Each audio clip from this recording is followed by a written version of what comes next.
Welcome to Kavitha recipe Tamil. இன்றைக்கி பார்க்க போகிற ரெசிபி ரவை குழிப்பணியாரம் எப்படி செய்யலாங்கிறத பார்க்கலாம் வாங்க. இந்த பணியாரம் செய்ய இந்த கப்பில் 1 கப் ரவை எடுத்துக்கோங்க. இந்த மாதிரி அதே அளவில் மைதா மாவு எடுத்துக்கோங்க. இதே அளவில் 1.5 கப்பு சர்க்கரை. இதை வச்சு எப்படி செய்யலாங்கிறத பார்க்கலாம். ஒரு பாத்திரம் எடுத்துக்கோங்க. இப்போ ரவையை சேர்த்து இந்த மைதாவையும் சேர்த்து இந்த சர்க்கரையும் 3ஐயும் சேர்த்துட்டு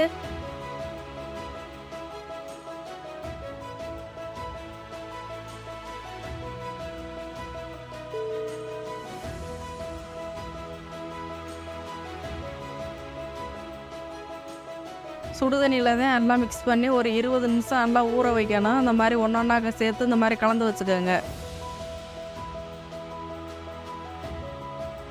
இப்போ அந்த சுடுதண்ணி எந்த அளவில் நம்ம மாவு எடுத்துருக்கோமோ அதே அளவில் 1.5 கப்பு தண்ணி சேர்த்து இந்த மாதிரி கலந்தால் கரெக்டாக இருக்கும்.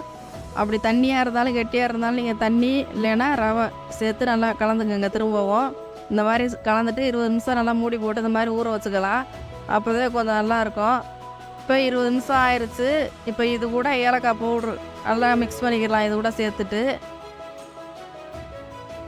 இந்த மாவில் எப்பயுமே ஒரு ஸ்வீட் செய்யணும்னா லைட்டாக தூள் சால்ட்டு இந்த மாதிரி ஒரு சிட்டிகை அந்த மாதிரி சேர்த்து நல்லா கலந்துக்காங்க.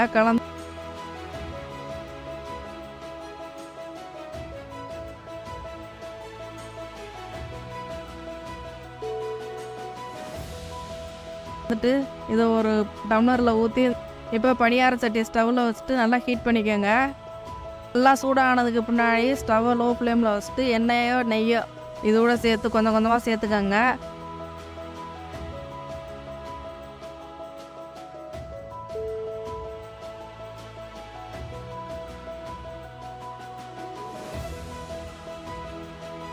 சேர்த்து இந்த மாதிரி கொஞ்சம் கொஞ்சமாக இந்த மாதிரி ஊற்றி எடுத்துக்கோங்க.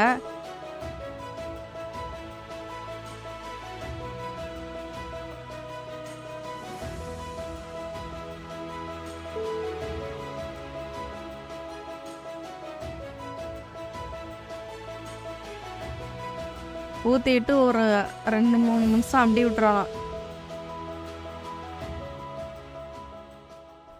ரவை வேகிறதுக்கு கொஞ்சம் லேட்டாக நல்லா மூடியை வச்சு இந்த மாதிரி மூடி போட்டு ஒரு 3 நிமிஷம் 4 நிமிஷம் அப்படியே விட்டு திரும்ப செக் பண்ணி பார்த்துட்டு திருப்பி போட்டுக்கோங்க. அந்த மாதிரி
இப்போ ஒன்றொன்னா அந்த மாதிரி திருப்பியாச்சு. இதை ஒரு தட்டில் மாற்றி எடுத்துக்கலாம். இப்போ எல்லா மாவையும் இந்த மாதிரி ஊற்றி இந்த மாதிரி வேக வச்சு தட்டில் மாற்றி எடுத்துக்கலாம்.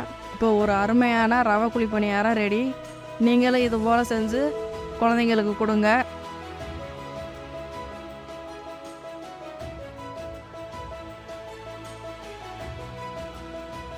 இந்த வீடியோ பிடிச்சிருந்தா லைக் பண்ணுங்கள், ஷேர் பண்ணுங்கள், சப்ஸ்கிரைப் பண்ணுங்கள்.